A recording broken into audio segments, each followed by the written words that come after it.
First of all, I have to thank the exhibitors for putting me at the graveyard hour. Right, it's now 5 o'clock. Everybody is either going to the pubs, going shopping, right, or heading off because of the traffic. But thank you very much for staying back to hear me out. I was going through the programs today, right? Very interesting, talking about LEDs, electronic gadgets, renewable energy, recycling, a lot of green tech stuff, and it's huge. I'm also a bit overwhelmed, right, while I was finding my way here. Okay, just to give you a bit of background about Credit Bureau Malaysia, right? We are in financial services. So I think the first question you'll be asking is, why is a financial services company coming to this green tech? No, I'm not here to actually teach you how to recycle money, okay? Well, maybe to start off, right, I was thinking, after all the distinguished guests, and very learned speakers who talks about graphs, fantastic numbers, right? There was this graph that really impressed me from Mr. Jong's presentation just now. Remember the LM80 graph? Took 2 years to come out with, So it shows the kind of effort that's required, right, to go into green tech, right? And very interestingly as well, I think, when we talk about green tech, I think some of you here, maybe you are, you're very environment conscious. Some of you may perhaps looking for opportunities to see whether you can be entrepreneurs. How many of you are here to be entrepreneurs? Looking at opportunities to be business people. A few of you, right? There's not many of you. This young man over here, maybe you are a researcher. Okay, you're a student, right? But perhaps while you're here, there are some brilliant ideas from Korea or from Germany, right? That you say, if I bring it over here, I could be a millionaire. Yeah? So let's start talking about entrepreneurship, okay? I'm not going to talk about the forward, but let's look at entrepreneurs. Talking about new technology, green tech, and all those things, right? My good friend, Isaac Newton, yeah? You all know about the theory of gravity, right? Okay? Now, all products, be it new tech, green tech, whatever tech, right, starts with what? What do you think it starts with? It starts with what we call an idea, right? Coming here, hearing this, going through this, what we call insight sessions, you may have ideas, new ideas, you're looking for what we call a blue ocean, right? Blue ocean, hey, welcome, join the crowd, okay? So I'm just starting, okay? So now we're talking about entrepreneurs, how to be an entrepreneur. So you need to have ideas, but anybody can have ideas, agree or not? I go toilet, I sit down for 5 minutes, also I got an idea, right? Now, what else? Creativity. You need to be creative, right? Ideas, from the ideas itself, you need to be creative to think of what can you do next, right? Then obviously, inspiration, You walk around and you say, oh, okay, wow, this is great. The green city, right? How do I make Puchong to be a green city? In terms of reducing its carbon footprint, right, LDP. Malaysians, LDP, 5 o'clock, jam. Both ways, right? Smoke everywhere. Okay? So, inspiration, how do I make this country to be more green? Okay? Then finally, passion, Right, you need to have a passion. Right? For example, LED. Right? When I saw the presentation just now, no disrespect, I knew why I failed physics in school. Okay? You need to have passion. Passion is very important. Right? You need to have passion for something, be it selling drinks, be it looking at green stuff. Now, very easy, right? Idea I got, creativity I got, inspiration, no problem. Passion, I'm a passionate person. I can be a good entrepreneur. Right or wrong? What do you think? Well, not really, right? Then now comes the work, R&D. Just now, 2 years to come up with that diagram. Right? 2 years to come up with that diagram. The amount of R&D that is required, research and development, to discover new ideas, right? To productize, productization. Productize your ideas into reality. Productization here means prototyping, coming up with the product line, coming up with the marketing plan, distribution, so on and so forth, right? The channels. for you to reach out to the market with your products. Okay? So, you want to be an entrepreneur, or you are an entrepreneur. Do you have all these criteria? Startup. All right, startup. Yeah. You must have all these things, right? Perhaps you have all these things. Okay? But there's one very important thing missing, huh? Ladies and gentlemen, what do you think it is? Money. Right? You have big dreams. Huh? Right? You have big ideas. Young man, huh? A lot of ideas. Where to get money to do all these things? 2 years to come up with that graph, my friend. Right? Now, going green is noble, but going green is also very expensive. Agree or not? Very simple. I'll give you a very simple layman example. Right? You guys are the experts in green tech. I'm not. Right? I'm expert in money. You have a building, right? And you are into building management, and you are supposed to prepare rubbish bin in the building. Got 10 floors. Every floor, one rubbish bin. How many rubbish bin do you need to prepare? 10 floors, one rubbish bin each. 10 right? Very straightforward. Now, if you want to go green, what happens? Oh, you need to prepare rubbish bin for the different items. Paper, glass, plastic, 3 rubbish bin, right, per floor. 30 rubbish bins you need to prepare. The cost triplet. So you triple your cost when you go green, right? So it's expensive to go green.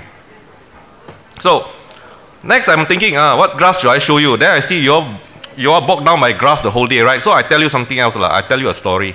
Shall I tell you a story or not? And this is a love story. Okay? So I'll start off my love story now for you all to hear. Okay? Now this love story starts because there is this entrepreneur, okay? And he goes out and he wants to build a business in green technology, which is an upcoming technology. Okay? It's very new. It's blue ocean. Yeah? Blue ocean means you can make a lot of money if you're successful. You know? Sure can make money. Okay, now, the key challenge about setting up a business as a startup is how do you ensure that you have access to credit, right? Because I told you just now, you have inspiration, you have passion, blah, blah, blah. You know money, no talk. Reality, right?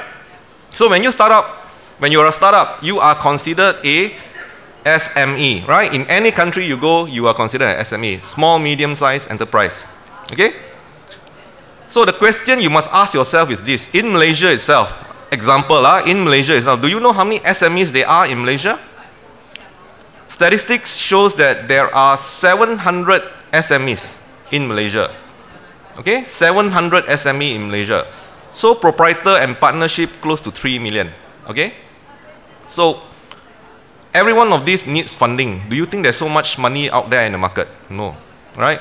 So the question is, why certain SMEs can grow their business?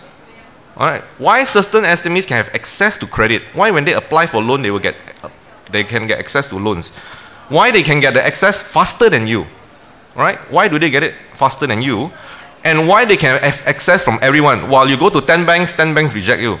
Right? While this person go to one bank, the bank say, you want more or not? While other banks start calling the flow. Right? There is something different between SMEs themselves. Is it because of idea? No. Is it because of passion? Not really. Right? It's because of what? Alright? Okay. Now I'll go to my story, okay? I promise you a love story. Okay? So from this you will actually know why. So this is the story, the love story of Mr. X. I call him Mr. X lah. He's a green entrepreneur, I call him green. Alright? His shirt is green also, you see, right? Tie also green. Got some green there. Okay? Now, Mr. Green here, or Mr. X here, has an idea. Just like just now, idea. He has a dream.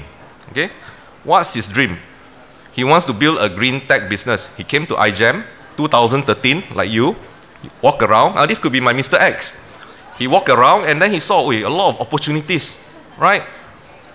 And then he says that, once I go green, I build my business, I want to go global, right? So that I can participate in iGEM all over the world, Germany and everything. 2014, I want to get the top iGEM award, right? Dream. Yeah, it's good to have dreams, right? And obviously, I want to be financially secured. I want my financial freedom. Using green tech, being a businessman, being an entrepreneur as my guide. Yeah? Okay, so he starts on his journey. All right? So the love story starts. Okay? Until, so his dreams is very big, good ideas and everything, until what happens? Right? Hey, this is not the girlfriend, this is the banker. Right?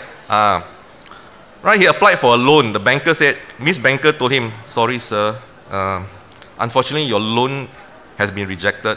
You know, you have a lot of good ideas, right? You show me a lot of statistics, you know, show me a lot of reference sites, but your loan cannot be approved lah. Very sorry. Okay? Then he tried and approach another lady. He likes to work with ladies lah, I don't know why, right? But this lady, I call her Miss Supplier. Miss Supplier now said, hey, Mr. X, I cannot supply to you the raw material you want, right? Unless we go on cash on delivery terms. I cannot give you credit. You know, must be cash on delivery. Yeah? Then he was dealing with one customer, the first project, you know. The customer said, also another miss, right? Miss customer told him, said, we evaluated your proposal, right? And I know you submitted our tender request, but unfortunately, after our evaluation, right, we feel that your your proposal wasn't too attractive or not competitive, right? So, okay, so now at the end, no choice, he go and approach Mr. Long. You know Mr. Long, right? Mr. Long is everywhere.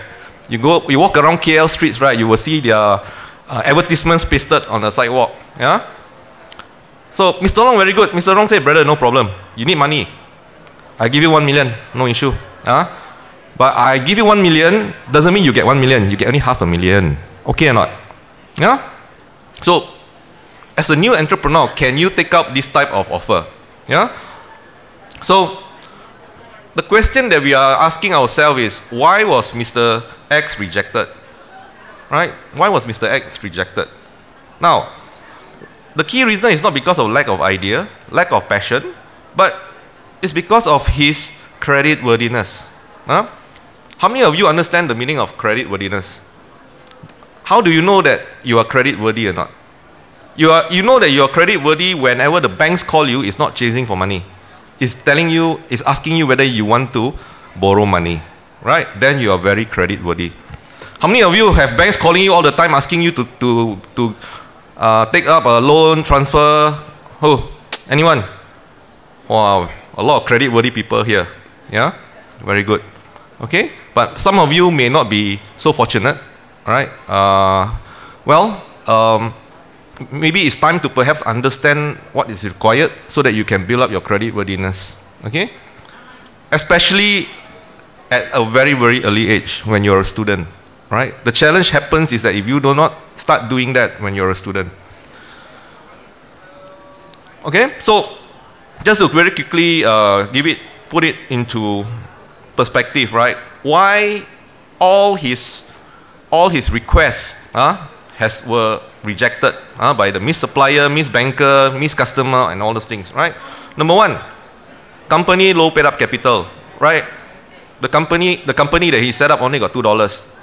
2 ringgit company. Okay? Supposedly Mr. X is linked to companies that has been loss making. So they think that he is always setting up companies, make losses, then he set up another company. Now setting up company very cheap only what? Right? Very, very cheap. Okay? Suppliers deem him as not reliable because why not reliable? And there are issues about not paying his suppliers. He has records of delinquent payments. Yeah? Now, the question that you need to ask yourself is this. How does all these people, right, the banker, the supplier, the customer, know about all these issues with Mr. X, first of all? I think that's the first question. Yeah? So, I just put it into perspective to you, right? Today, if you come to me and ask me, do I have any information about every one of you here? I say yes. I will know how many credit cards you have. Right? How many housing loan you have? For example, he has a lot of bungalows, right? How many wives you have? No, wives I don't know. Okay, and we also know whether the company who are the shareholders and everything, right? Because information such as this about you is available very, very widely, right? How many of you heard of CITOS? Okay, very informed gentleman. Okay, so CTOS is one of them. How many of you heard of CCRIS?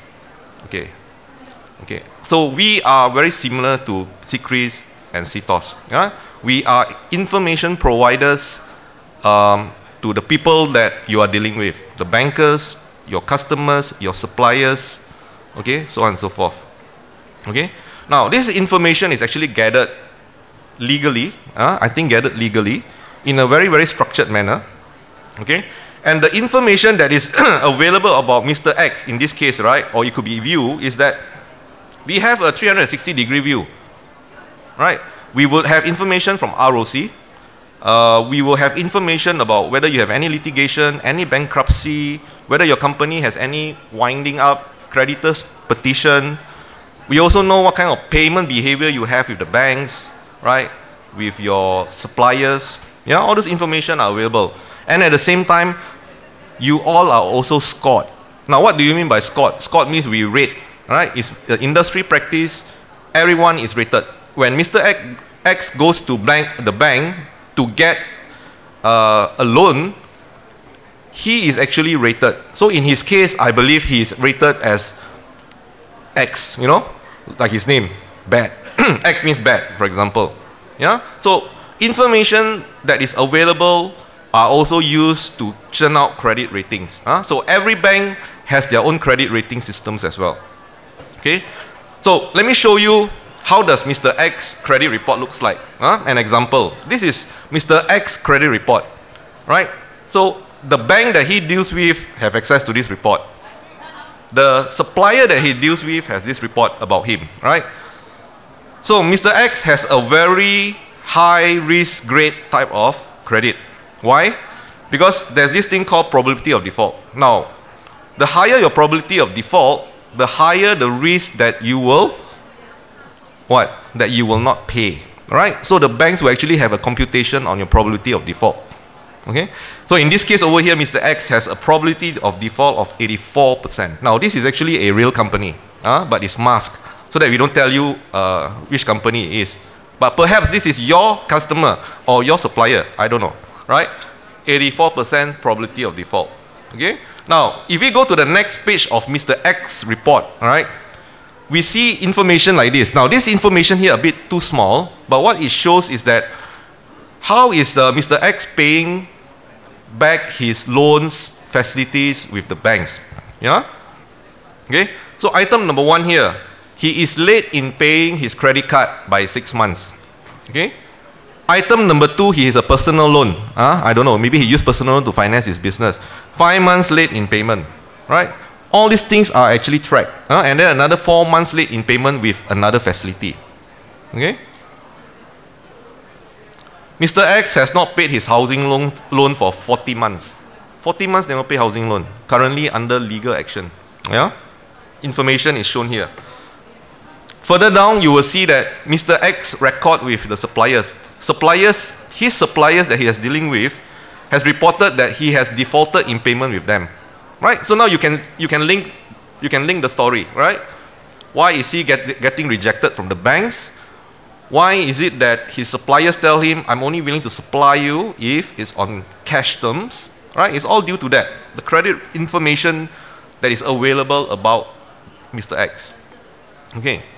Now, how does all this information, these are all the information sources impact Mr. X, right? It impacts him from 2 angles, right? When we look at credit assessment comes into 2 areas. One is the qualitative. Now, qualitative would mean what? Qualitative would mean things like, for example, ideas. Do you have a business plan? Do you have marketing plan? Do you project yourself as a dynamic, right, or have high potential as an entrepreneur, right? Qualitative qualities, right?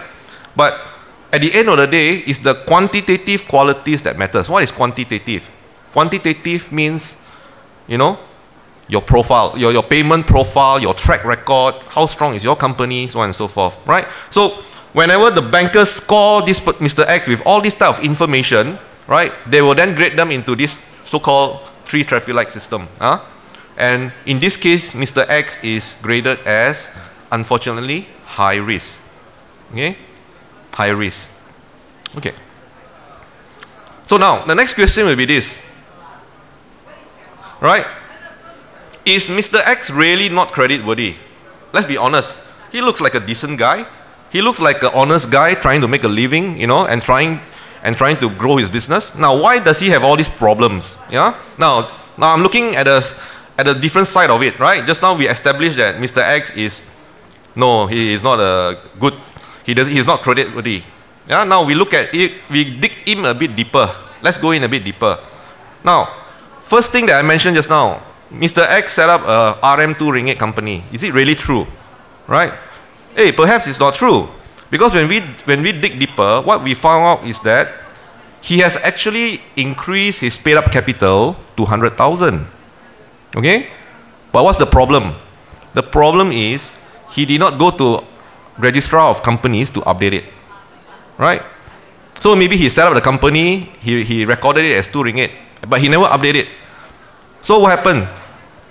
The information that the banks have on him, the customers, the suppliers, is that his company is a 2 ringgit company.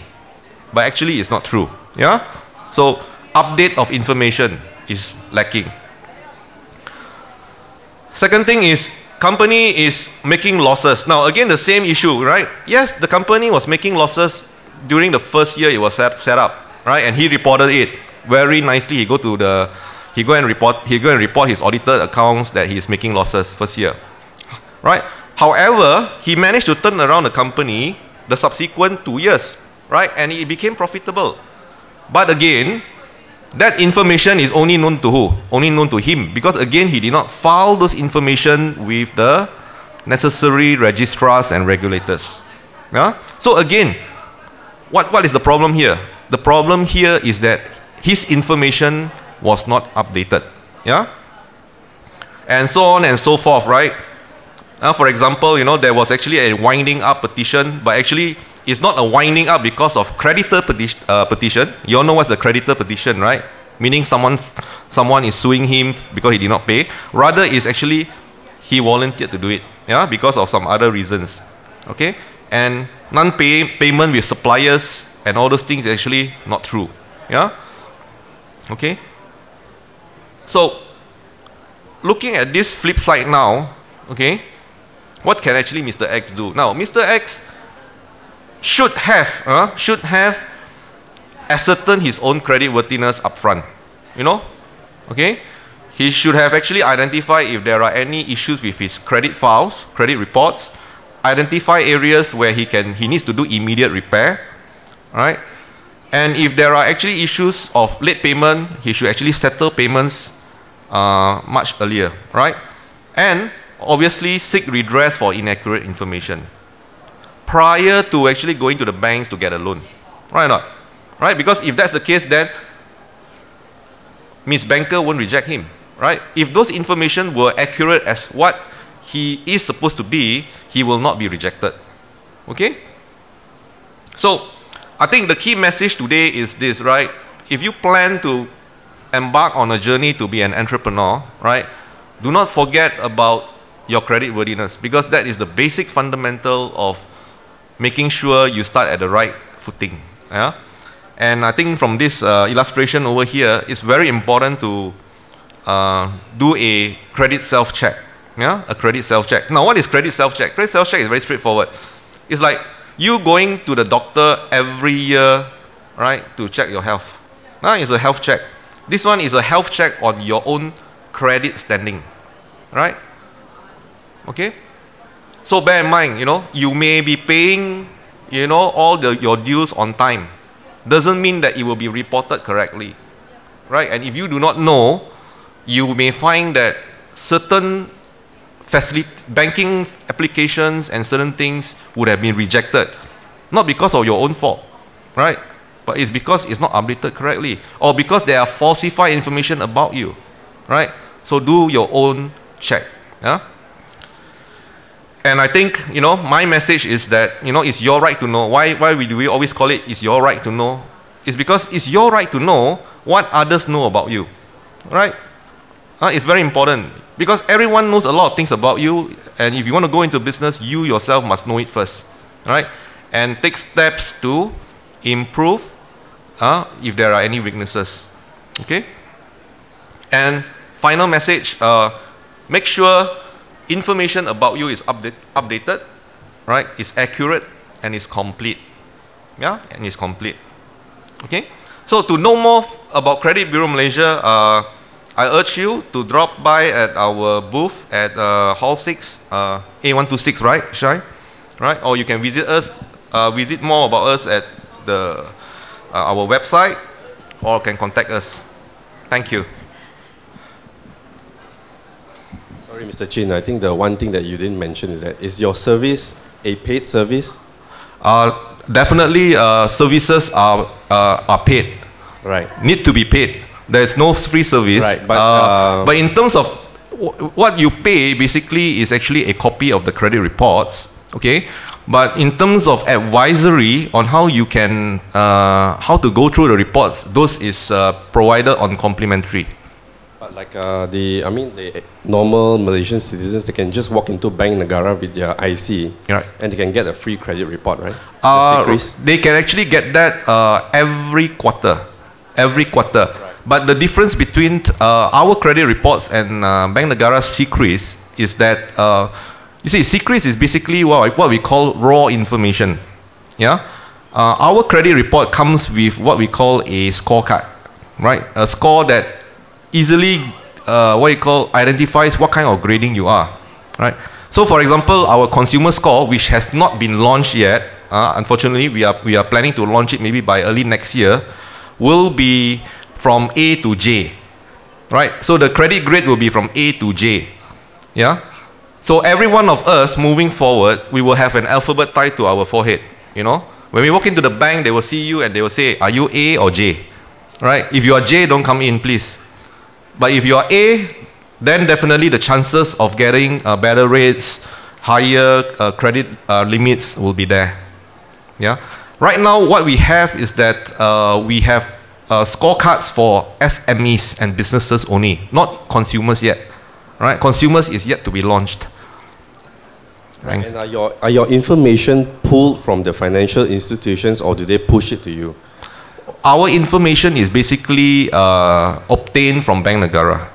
Okay. Some of our information comes from Bank Negara. And who is responsible to ensure the accuracy of the information? The information accuracy will be two parties, right? If you get our credit reports, then definitely our people will need to ensure accuracy. At the same time, we will also liaise with Bank Negara to ensure that. And if the client finds that there's discrepancy in the information, right, they can write into you. Yes, then they can seek redress from us. You know, sometimes I think as public, right, we may be a bit skeptical about walking into Bank Negara, right? Because you will see all those people in blue uniforms around, and you know, you get very worried to go there. So that's why, you know, a lot of SMEs, they actually come to us, right, with you know, complaints about inaccuracy in their reports and all those things. However, to be honest, right, the information from Bank Negara CCRIS is, I would say, it cannot be 100% accurate. Let's be fair, you know, but it has reached to a level of accuracy that is global standard, yeah, above 99%, yeah. The other thing as well is that I want to correct a misperception is that we do not work with CITOS, right? Because CITOS is for us a private company, a separate private company. Credit Bureau Malaysia, we are a subsidiary of Credit Guarantee Corporation, right? Which means that we are actually linked to Bank Negara. Okay, thank you.